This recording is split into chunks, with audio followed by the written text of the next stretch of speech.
Wala akong upo. Ay, go lang. Nakatayo. Go lang. Nakatayo. Hindi kasi siya. Sa break. Go. Go.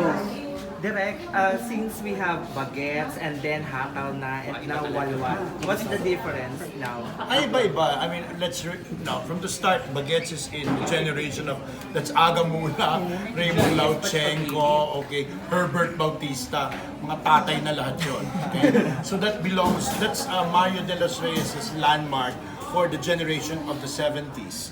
Okay, then came Pare Ko, okay, which was the generation of the 80s. Okay, then afterwards in the 90s, I did Nagbibinata.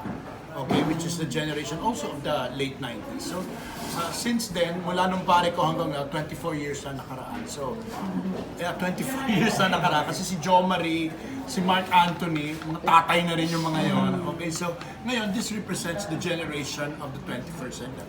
They're not actually millennials, they're centennials.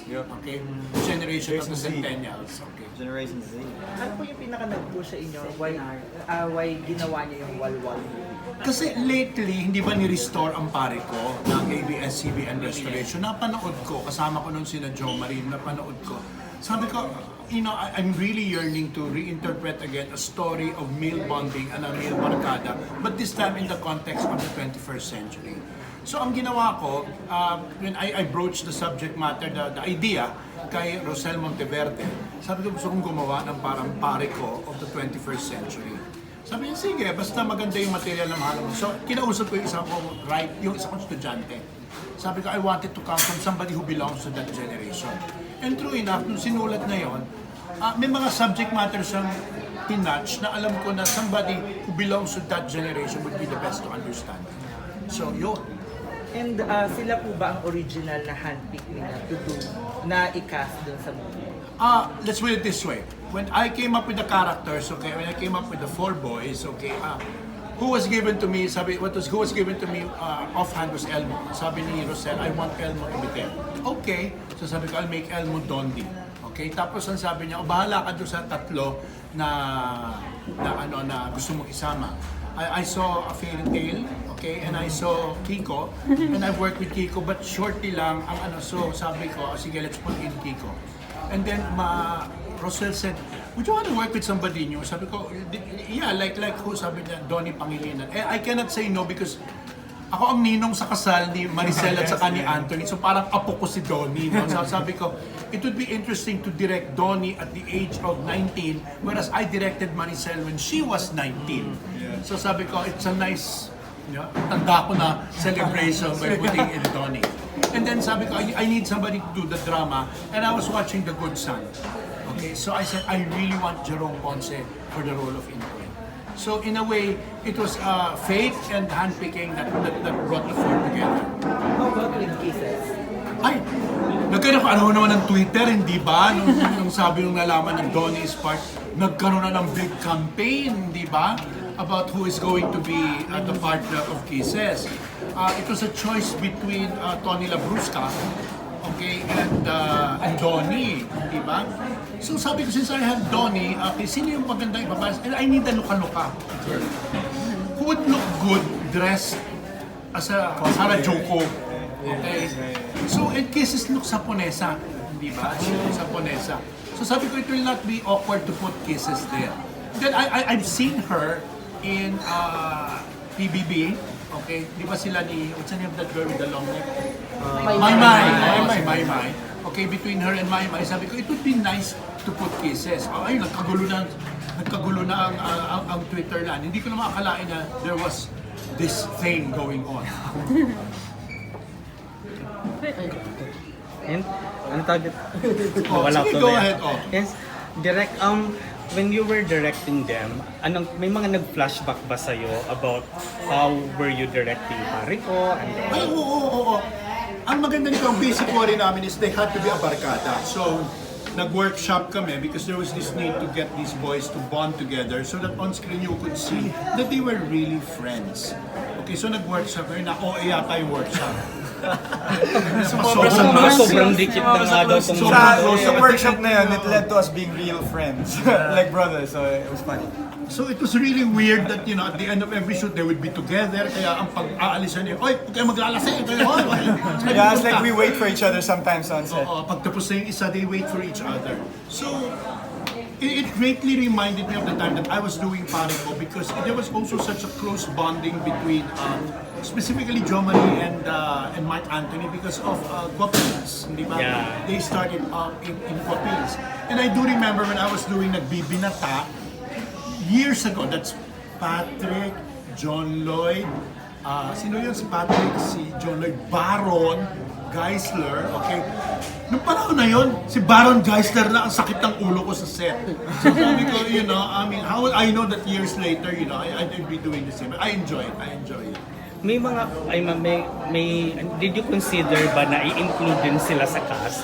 Yung mga dati? You know, originally, I wanted their parents to be to be Victor and Mary. But you see, remember when this started, this was a Regal production. Okay, that's a Star Cinema production. But I would have wanted sana the parents to be Jo Marie, Mark Anthony, Victor Neri, and Gio Alvarez. So, That was really solid. but then, ano yun Star Cinema yun Those are two different kingdoms. It's only lately that the kingdoms met. Oo nga, maganda din naman yun. How would you assess the boys in terms of... You see how much I love them? That additional shooting day ako because I miss them. Oo nga, akala namin tapos na No, yun. when I saw the interlock, sabi ko there's something kulang. I have to shoot this. So I have to do it again. Okay, sabi ko, I called for one more day of shooting because I saw certain gaps that needed to be filled. Okay, so I did it again. Now I'm in deep shit because my timetable has to be compressed. But I needed it. I really needed it. Okay. So, yeah. On set po, do you have specific rules na parang signature na direct Joey? Like, are you strict with time? Well, A, I am strict with time. B, you should know what you're doing. And C, I don't want you acting. Oh, Direk gets mad if you act. Yeah. If you start acting, sabi ko, no, don't do that. And I keep explaining to them, karamihan kasi ng training nila TV. Sabi ko, iba sa TV pag nagte-telenovela kayo kasi it can really, hindi naman damage, but it can really misguide you as an actor because telenovela acting is very different from movie acting. Oo, kasi TV, di ba confined, may commercial ka, kailangan may impact bago may commercial, may tulmuluhong luha, di ba? Sa movie, hindi. Sabi ko, I want this to be as natural and as real as possible. Direk, since you've been able to work sa mga kabataan before, 20 years ago and now, is there any difference ba sa mga behavior ng mga youth ngayon? Ay, ang laki. Ang laki ng pagkakaiba.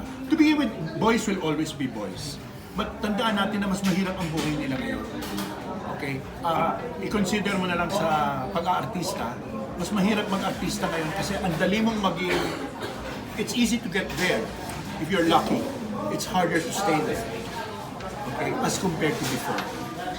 Okay, plus there is social media.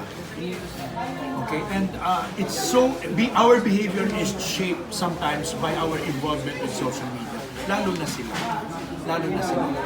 Kinukwento ko nga, sino ba ito? Hindi, sa kay Jerome, sabi ko.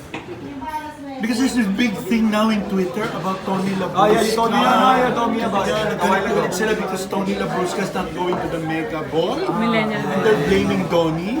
Sabi ko, why are they blaming Donny? Donny's in Pampanga. Non-relevant. Yun, diba? But it's like that. Why are people angry? Word comes out fast. Yeah. Because there's a lot of internet trollers right now, so like. Yeah. So I was telling other people there na, you know, I love Tony because Tony is the son of an actor of mine too, you see Miguel Labrusca. So it's very, very different. It's very, very different. Direk, ano po yung discoveries niyo sa apat na male lead stars? What do you mean? Yung mga in their personalities? Well, I know for the fact that especially with these two beside me, they're out to prove something. Okay, this is the first time Elmo is coming out for quite some time without a love team. Okay, and in the movie there are two guys without love teams. Okay, because it's a story of them and I really want to try a story of boys without girls. So your level of relationship is not with your girl, but what you have to deal with in real life. Yeah, with himself. Like with the case of Elmo, How do you move on?